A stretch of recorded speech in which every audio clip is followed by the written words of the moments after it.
जय हिंद दोस्तों। आज आज के क्लास में आप लोगों को मैं बताने जा रहा हूँ चैप्टर 5 में कंस्ट्रक्टर एंड डिस्ट्रक्टर। कंस्ट्रक्टर और डिस्ट्रक्टर क्या होता है, चलिए इसके बारे में जानते हैं। ठीक है। और आज जो क्लास जो मैं बताने जा रहा हूँ, ये टॉपिक क्लास 12th जो C++ लैंग्वेज पढ़ते हैं, जैक बोर्ड से आते हैं, उसके लिए ये इम्पोर्टेंट है।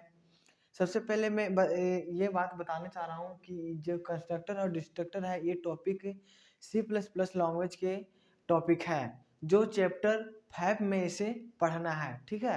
ये क्लास 12th और जो आगे BC या बीटेक करते हैं, उनके लिए भी यह टॉपिक बहुत ही महत्वपूर्ण है। आप लोग इस टॉपिक को ध्यानपूर्वक से समझिएगा और सुनिएगा। ठीक है। ये बहुत ही अच्छे और इजी लैंग्वेज में आप लोगों के सामने में बताने जा रहा हूँ। ठीक है। और मैं एक बात और कहना चाहूँगा, जो इस टॉपिक बताने जा रहा हूँ कंस्ट्रक्टर और डिस्ट्रक्टर, ये क्या होता है, ये जो टॉपिक बताने जा रहा हूँ एक C++ लैंग्वेज से रिलेटेड है, यानी कि C++ लैंग्वेज का यह टॉपिक है। ठीक है। चलिए इससे आगे बढ़ते हैं कि कंस्ट्रक्टर और डिस्ट्रक्टर क्या होता है, इसके बारे में जानेंगे हम।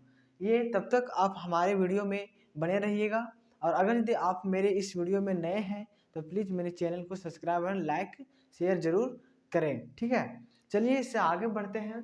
ये जो कंस्ट्रक्टर और डिस्ट्रक्टर है, और ये बताने जा रहा हूँ आप लोगों को कि ये टॉपिक क्या होता है, यानी कि C++ लैंग्वेज में इसे हम कहाँ यूज करते हैं, यानी कि C++ लैंग्वेज का यह टॉपिक है जिससे हम इसे क्यों पढ़ते हैं। ठीक है। सबसे पहले क्वेश्चन तो बनता है कि ये जो कंस्ट्रक्टर एंड डिस्ट्रक्टर मैंने आप लोगों के सामने लिख दिया, लेकिन ये क्या होता है, इसके बारे में हम क्या जानेंगे। ठीक है। ये हमारे दैनिक जीवन में कहाँ उपयोग इसका होगा, यानी कि ये लैंग्वेज जो मैं बता रहा हूँ, ये यानी कि ये C++ का लैंग्वेज है। ठीक है। जिससे पढ़ने से हम इसे अपने दैनिक जीवन में कोडिंग वगैरह करते हैं, और इसी के माध्यम से हम आगे डिजिटल चीज़ों को समझते हैं। ठीक है। तो चलिए आगे चलते हैं, कंस्ट्रक्टर और डिस्ट्रक्टर क्या होता है, यानी कि चैप्टर 5 में इसे पढ़ना है। अरे स्पेशल स्पेशल फॉर इम्पोर्टेंट तो क्लास 12th के लिए है, बट अदर कोर्स के लिए भी यह इम्पोर्टेंट है। इसमें क्या बोल रहा है, कंस्ट्रक्टर कंस्ट्रक्टर क्या होता है, यानी कि कंस्ट्रक्टर डिफाइन यहाँ करता है कि constructor is a member function. इसमें क्या बोल रहा है कि कंस्ट्रक्टर एक मेंबर फंक्शन है, यानी कि member function having same name, यानी कि इसमें यह बोल रहा है कि constructor is a member function. ठीक है। और हैविंग सेम नेम, यानी कि इसमें यह बोल रहा है कि कंस्ट्रक्टर एक मेंबर फंक्शन है। और मैं एक चीज़ और बताना चाह रहा हूँ कि पिछले वीडियो में आप लोग जाके देख लीजिएगा कि क्लास का जो मैंने डिफिनेशन वगैरह और उसका टैब्स और member function, data member function, ये सारी चीज़ें मैंने बता दिया है पिछले वीडियो में। आप जाके देख लीजिए, अगर आप नहीं देखे होंगे तो मेरे चैनल में विजिट कीजिए, और पिछले जो मैंने क्लास टॉपिक का जो ऑब्जेक्ट बताया, क्लास एंड ऑब्जेक्ट, उसमें डेटा मेंबर और मेंबर फंक्शन का मैंने सारा चीज़ डिटेल से बता दिया है। ठीक है। लेकिन आज का टॉपिक इसमें कंस्ट्रक्टर और डिस्ट्रक्टर पढ़ना है, जो इसमें यह डिफाइन करता है कंस्ट्रक्टर कि constructor is a member function. Constructor क्या है, एक मेंबर फंक्शन है। ठीक है। हैविंग सेम नेम, यानी कि यह एक मेंबर फंक्शन है जो सेम नेम सेम डेटा इसमें होता है। ठीक है। Class name is known as constructor, यानी कि इसमें यह बोल रहा है कि कंस्ट्रक्टर हैविंग सेम नेम होता है, और इसमें जो क्लास नेम होता है, ठीक है, उसी को हम क्या बोलते हैं, इज नॉन एज कंस्ट्रक्टर। यानी कि इसमें कंस्ट्रक्टर करने का मतलब ही पता चल रहा है कि इसमें सिंपल से जानिए कि इसमें हैविंग सेम नेम होता है। ठीक है। और यानी कि सेम डेटा सेम नेम। ठीक है। और इसमें यह भी होता है कि इसको हम member function having same name of class, class का सेम सेम होता है नेम, बट इसमें इसी को क्या बोलते हैं, कंस्ट्रक्टर। आगे चलते हैं, इसमें क्या बोल रहा है कि कंस्ट्रक्टर ऑलवेज डिफाइन, कंस्ट्रक्टर हमेशा हमेशा यह डिफाइन करता है क्या, अंडर पब्लिक सेक्टर, यानी कि under constructor always define under public sector. हमेशा हमेशा एक चीज याद रखिएगा कि कंस्ट्रक्टर ऑलवेज डिफाइन करता है किसमें, पब्लिक सेक्टर में। कंस्ट्रक्टर जो बोल रहा है इसमें, हमेशा वह किसके अंडर डिफाइन करेगा, वो पब्लिक सेक्टर, ठीक है। अब चलिए इसके आगे क्या बोल रहा है कि constructor does not contain return type that is wide constructor did not be call, यानी इसमें यह बोल रहा है कि कंस्ट्रक्टर डज नॉट यानी कि कंटेन रिटर्न टाइप, यानी कि वापस यह रिटर्न करके वापस अपने रिटर्न करके कंटेंट नहीं रखता है, यानी कि वाइड वह अपना फंक्शन को खाली ही रखता है, ठीक है। Constructor did not be call, यानी कि कंस्ट्रक्टर को हम बुला नहीं सकते, यानी कि वह बुलाया नहीं जाता है उसे, वह ऑटोमेटिक, यानी कि इट इज ऑटोमेटिक, ठीक है, यह ऑटोमेटिक है, अपने आप यह आ जाता है। कौन, कंस्ट्रक्टर। यह तो समझ में आ गया होगा कि कंस्ट्रक्टर के डिफिनेशन इसमें क्या बोल रहा है। और इसमें एक चीज यह भी बोल रहा है कि इट इज ऑटोमेटिकली, यानी कि स्वतः व्हेन ऑब्जेक्ट इज क्रिएटेड, जब ऑब्जेक्ट को क्रिएट करते हैं यानी कि बनाते हैं, तो कंस्ट्रक्टर ऑटोमेटिकली अपने आप आ जाता है स्वतः, इसे कॉल नहीं किया जाता है, यानी जो, ठीक है। कॉल इसमें करने का मतलब यह हुआ कि यह अपना फंक्शन को, अपना डेटा को ऑटोमेटिकली माने कि आ जाता है, लेकिन इसे कॉल नहीं होता है, ठीक है। ये कंस्ट्रक्टर का डिफिनेशन हुआ, ठीक है। अब चलिए इस एग्जांपल के माध्यम से जानते हैं कि इसे हम कहाँ पे कैसे इसको यूज करेंगे, ठीक है। यहाँ पे चलते हैं। इसमें बोल रहा है कि हैच इंक्लूड आईओस्ट्रीम डॉलेट, ये जो हेडर फाइल है, ये जो हेडर फाइल है, ठीक है, हेडर फाइल है।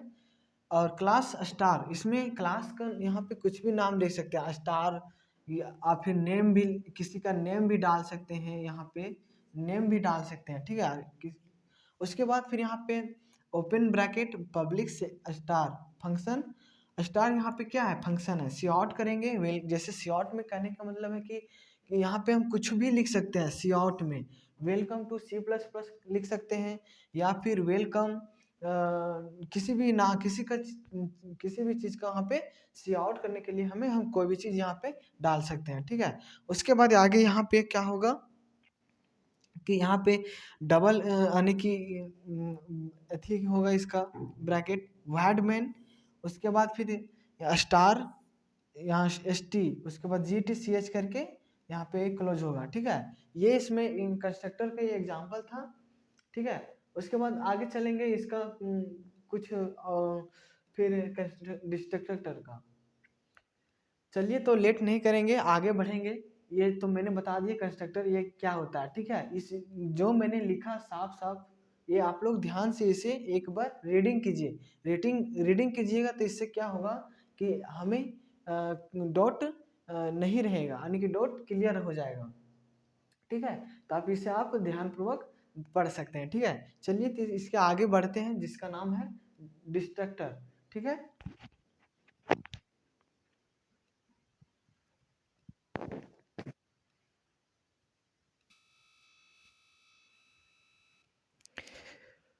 चलिए इसके आगे चलते हैं।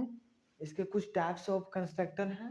टाइप्स ऑफ कंस्ट्रक्टर, अभी जस्ट मैंने बताया कंस्ट्रक्टर का डिफिनेशन, और आगे चलते हैं इसमें कि टाइप्स ऑफ कंस्ट्रक्टर क्या होता है। टाइप्स ऑफ कंस्ट्रक्टर, ठीक है।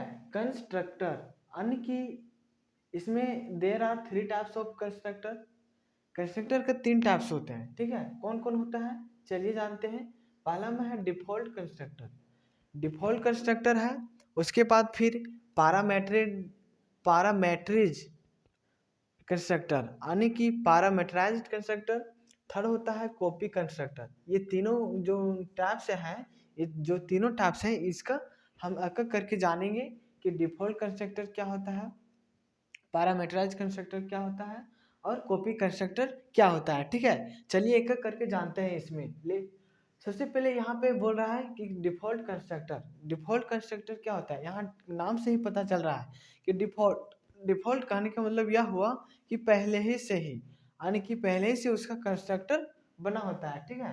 तो यहाँ पे चलिए जानते हैं डिफिनेशन के माध्यम से कि दोज कंस्ट्रक्टर, वैसा कंस्ट्रक्टर जो which is used for contain which is used for contain no parameter, ठीक है, no parameter for its invocation is known as default constructor, यानी इसमें यह बोल रहा है कि ध्यान पूर्वक समझिएगा, ठीक है। इसमें हम क्या क्या बोल रहा है, इसमें कि दोस्त कंस्ट्रक्टर वैसा कंस्ट्रक्टर जो जिसका प्रयोग, जिसका उपयोग यानी content which is use for, यानी कि जिसका जिसका उपयोग यानी कि पैरामीटर फॉर इट्स इन्वोकेशन, जिसका प्रयोग कंटेन करने के लिए, यानी कि no parameter for its invocation. Invocation का मतलब यहाँ यह होता है कॉलिंग करना, ठीक है, कॉलिंग।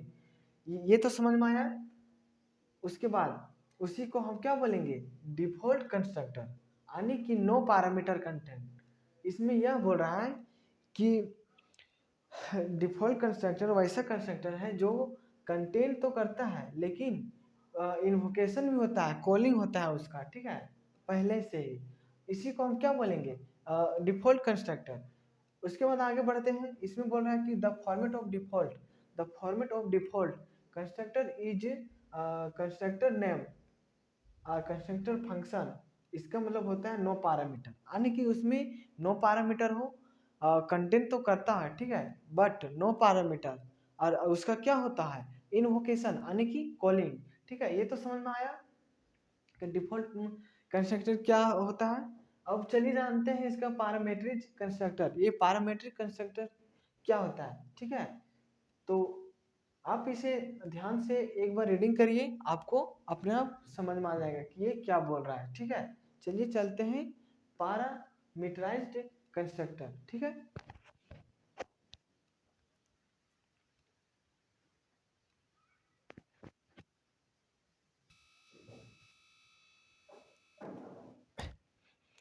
चलिए इसके आगे चलते हैं, इसमें क्या बोल रहा है जानते हैं इसके बारे में, ठीक है। इसमें क्या बोल रहा है कि टाइप्स ऑफ कंस्ट्रक्टर का तो अभी इसका जस्ट पहला बताया, यानी कि types of constructor there are 3 types of constructor. पहला कंस्ट्रक्टर हो बताया डिफॉल्ट कंस्ट्रक्टर, दूसरा पैरामेट्रिक कंस्ट्रक्टर, और तीसरा कॉपी कंस्ट्रक्टर, ठीक है। तो डिफॉल्ट कंस्ट्रक्टर का अभी जस्ट मैंने डिफिनेशन बताया, वो क्या होता है। चलिए इसके आगे जानते हैं पैरामीटराइज कंस्ट्रक्टर ये क्या होता है, इसके बारे में हम जानेंगे, ठीक है। सबसे पहले एक चीज़ हम बता देते हैं कि जो टॉपिक जैसे मैंने बताया, इसे आप एक बार रीडिंग करें। रीडिंग करने से क्या होता है कि अच्छा से हमें समझ में आता है, क्लियर यानी कि डॉट क्लियर हो जाता है, ठीक है।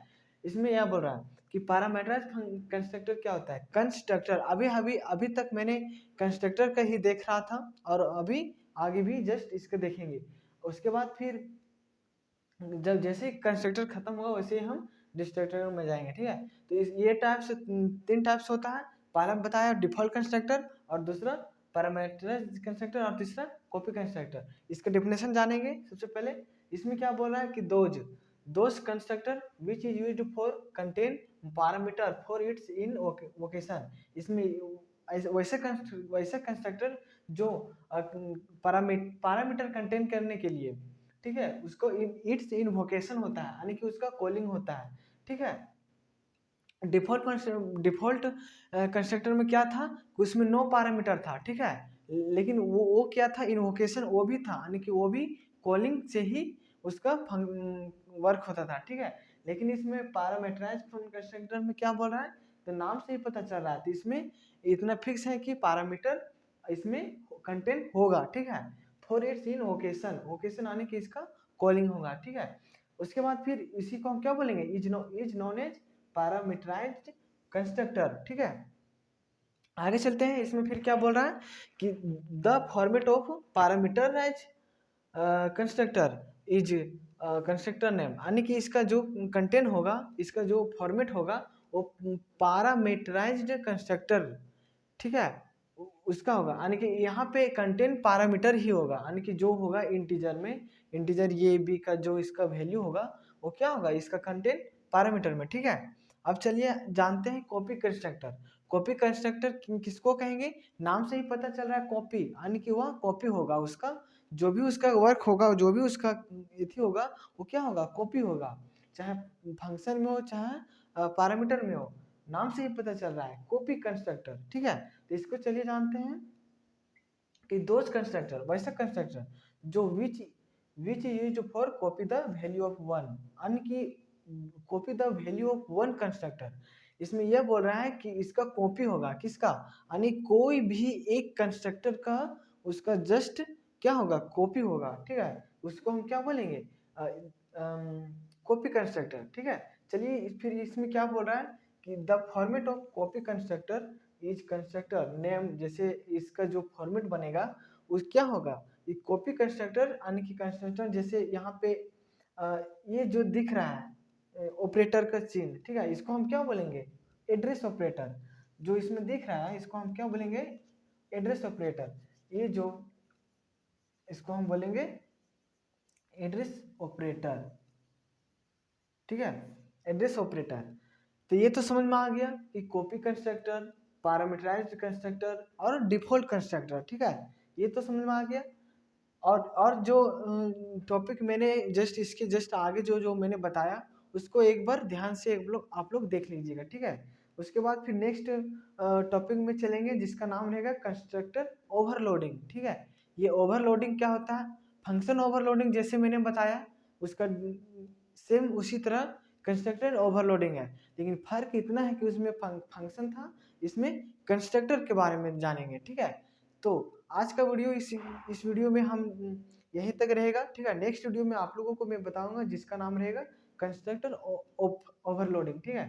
तो इसमें जो मैंने अभी तक मैंने बताया कंस्ट्रक्टर का मैंने बताया, और जो अभी आगे बढ़ेंगे उसका नाम क्या रहेगा, कंस्ट्रक्टर ओवरलोडिंग।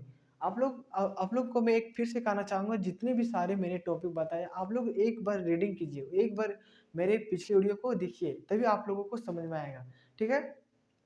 अगर यदि आप मेरे इस चैनल में नए हैं तो सब्सक्राइब लाइक एंड शेयर जरूर करें, ठीक है। उसके बाद फिर नेक्स्ट में टॉपिक में चलेंगे जिसका नाम रहेगा कंस्ट्रक्टर ओवरलोडिंग, ठीक है। जय हिंद।